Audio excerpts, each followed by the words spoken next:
Wholeness, welcome to my channel. My name is Rashida Silvertree, and today's topic is about sovereignty. Sovereignty to me is self-mastery of thought, of the mind, of the body, physical reality, material reality, and your heart, your emotions. And this takes all of our lives. Self-mastery is a journey, and the end of the journey is when we leave our vessel, when we leave our body. And so the path of sovereignty is a very deep one, and I'm always learning. But today's subject specifically regards projection, or the act of projecting, and how projecting can actually cause, how projecting your narrative of others causes great suffering.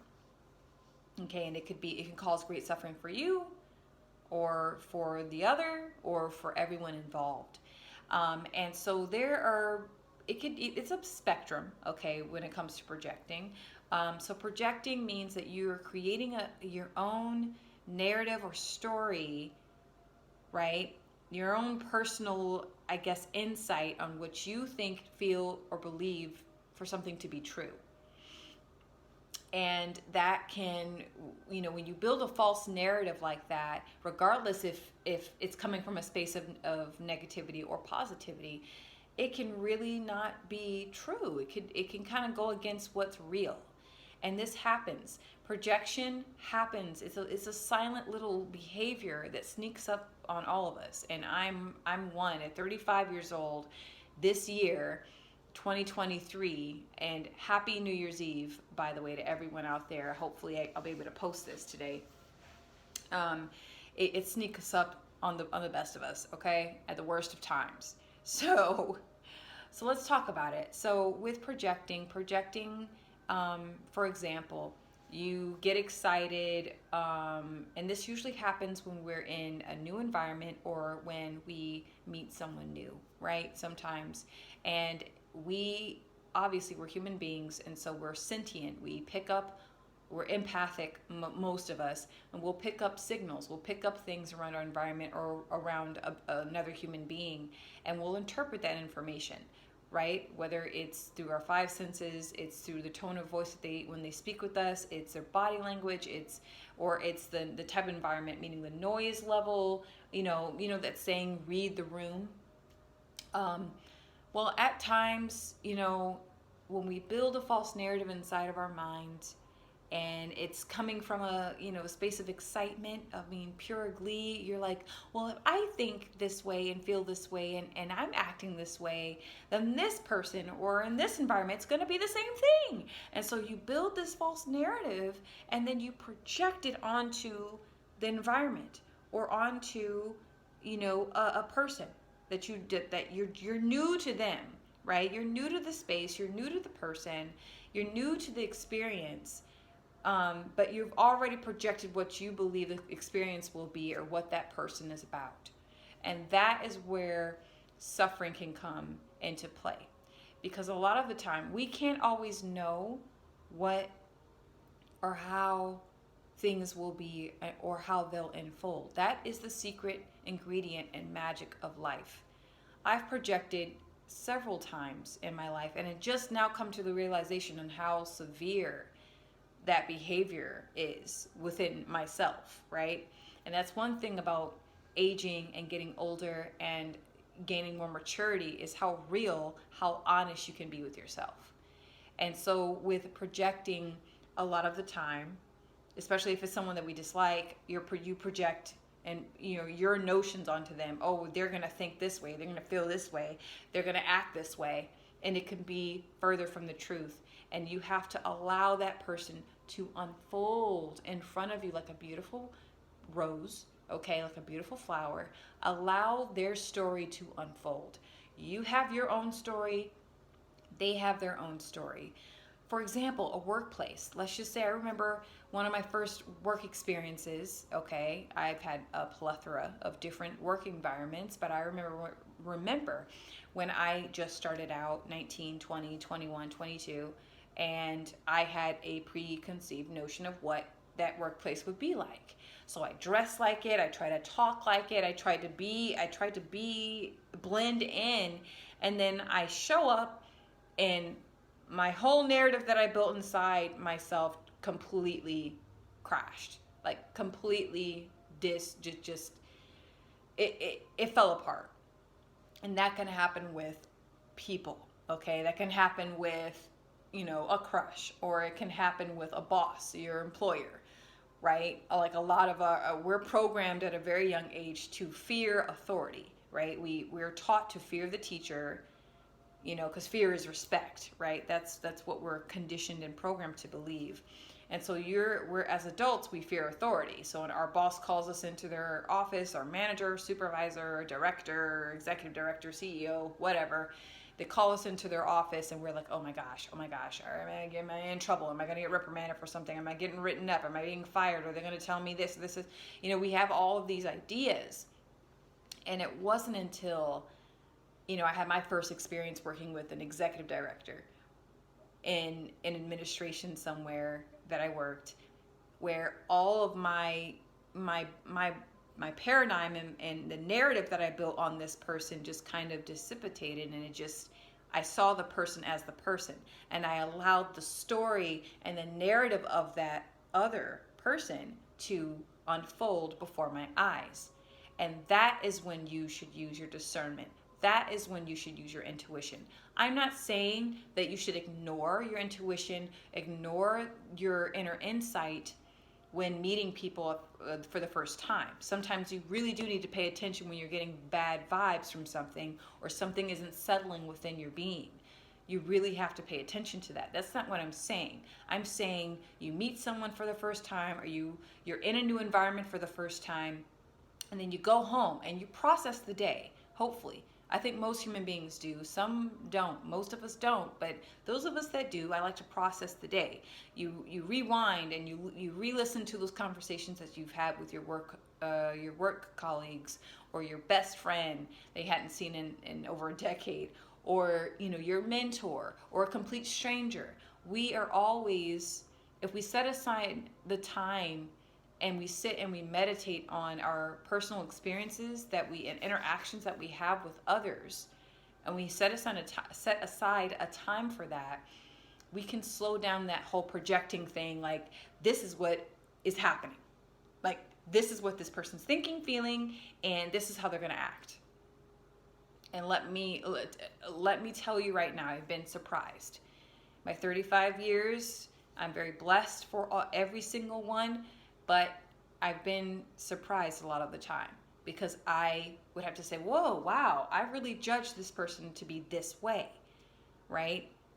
And on top of that, some of us will put on our rose-colored glasses, okay? We'll take off our prescription, and we'll put on these dazzling, beautiful pink.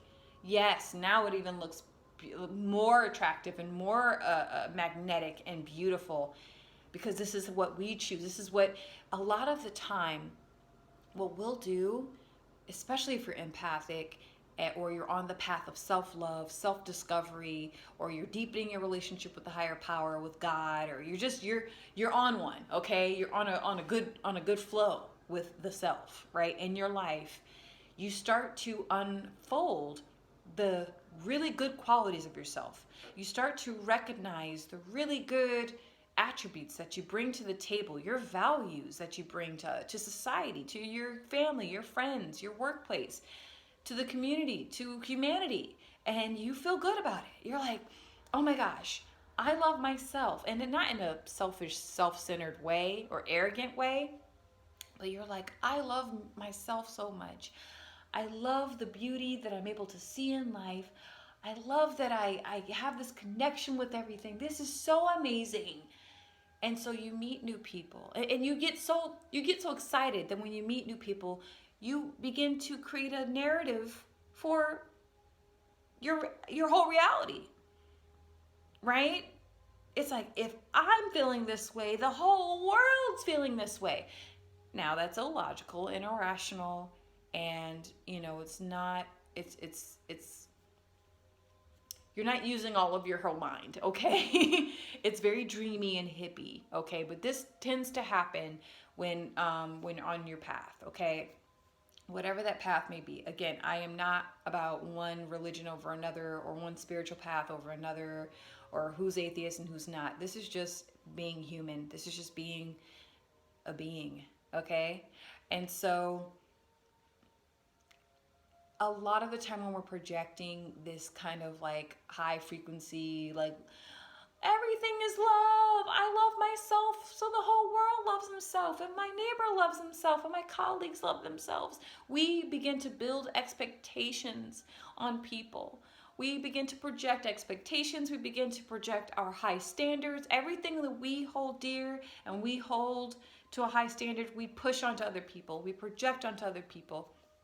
And this can cause great suffering when they don't meet those standards, when they don't meet those expectations. And that can be very painful because number one, it can be very painful for you because it breaks something, it breaks that illusion. Those rose-colored glasses are shattered. You don't see things in one color anymore. You see everything in multiple shades, multiple hues, some sharp edges, some soft edges, some things are prickly, some things are fluffy, you know, and that can be a very painful process. And then on the other side, the other person who's receiving your projection, and sometimes they're not even aware that you're holding them to such high esteem and you put them on such a high pedestal. And what tends to happen is they see that you're unhappy. And so then they become aware that they're not meeting your expectations. They didn't even know that you had any. And so they feel like, oh my gosh, I didn't fulfill something for this person. Oh no, what do I do? You know? And that causes them suffering because they can't meet your standards. They can't be where you're at per se. And this is a huge trap for people that are on this, like, let's say, spiritual path or consciousness or your self-development. For my atheists out there, you know, like it could be a great, like you don't see it. It's almost like walking in fog, and then you don't see that there's a manhole right there, and you just drop right in, and then you're hurting.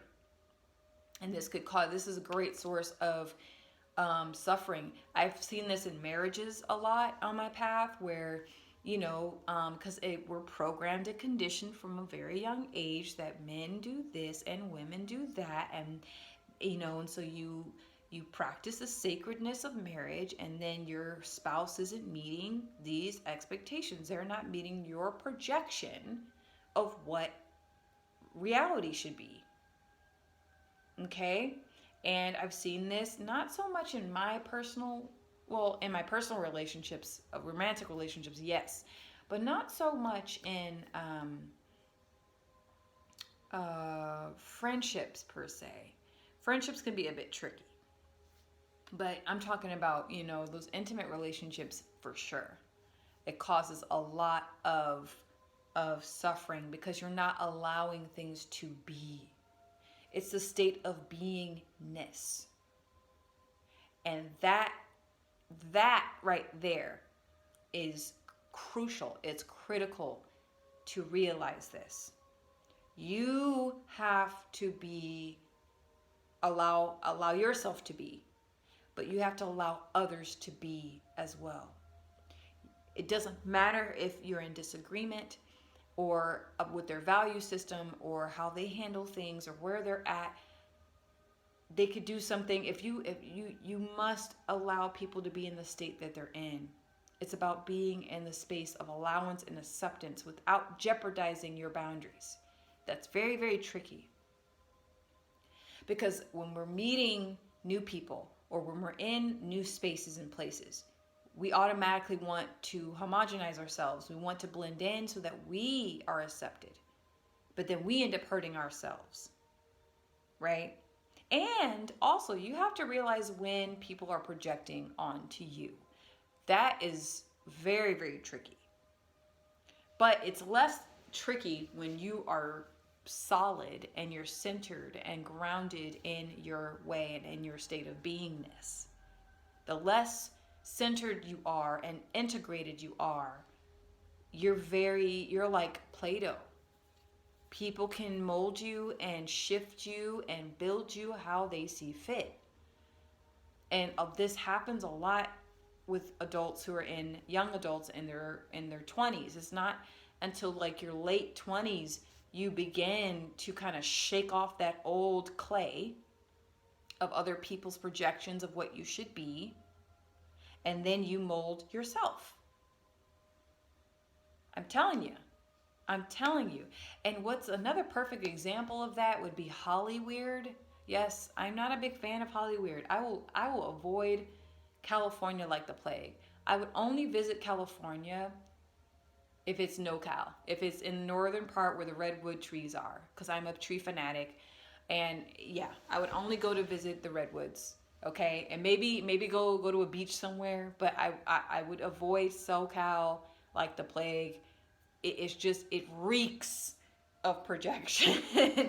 It reeks of a lot of dark things that it just doesn't vibe with me, okay? But the West will always have a special place in my heart. Oh my God, always. Arizona, Utah, Colorado, New Mexico, I love you, all right? California, um, but back on subject, that's just what I wanted to share with you is, oh yes, about my comment, my point on Hollywood or Hollyweird. With celebrities, we project onto them on what they should be, right? If a guy looks like an action hero and he makes action hero movies, then oh my goodness, what? How can he be gay, right? You know what I'm saying? Or there's an actress and she's always playing the romantic role, of the damsel in distress, but she's polyamorous. You know what I'm saying? I'm just saying. We as a society, like the Hollyweird, we're all mirroring each other. We're amazing mirrors. Everything is mirroring each other. Everything is mirroring and projecting all the time, and you have to act, especially empaths, okay? My empaths out there, please know. Please know, I know it's really hard. I know it's really hard. Okay? Because when you feel other people's feelings and then you have to like discern between your feelings and their feelings and where are these feelings come, or even they're not even my feelings. People will project on empaths like we are like their projections like vomit and we're the trash can. We're just like, yes, vomit here. I swear. I wish I was making that up, but it's just like that. Like it's oh, empath, bleh, and they were like, yes, I'll take it all. And then we mold ourselves into whatever version they want us to be. And then we're like, wait, what? Why am I feeling this way? And it's like, these aren't even my feelings. And it sucks. It really, really sucks. So I just wanted to share that with you guys because that's something I'm working on myself. I am in human design. I'll save that for another video. But yeah, I'm guilty. I'm guilty. I've projected. Okay, I have projected quite a lot, and now I'm more of a realist. Like I'm very mystical, magical, in my own beingness. I'm very childlike. I feel like to my core I am. But I also live in reality, and I know that reality is not it's not a playground, right? To many other people, it's hell. Sadly, reality is hell for a lot of other people. And then you have people who are great at projecting this. Oh, everything is fine. We're in heaven. And then you have people like myself that you got to go back and forth. You know what I'm saying? Heaven, hell, heaven, hell, heaven, hell. It's like people, you got to do a weird dance with people because you can't just assume, right? And place your narratives on what you think or how you think people are in their reality. Focus on yours. Thank you so much. Happy New Year. See you.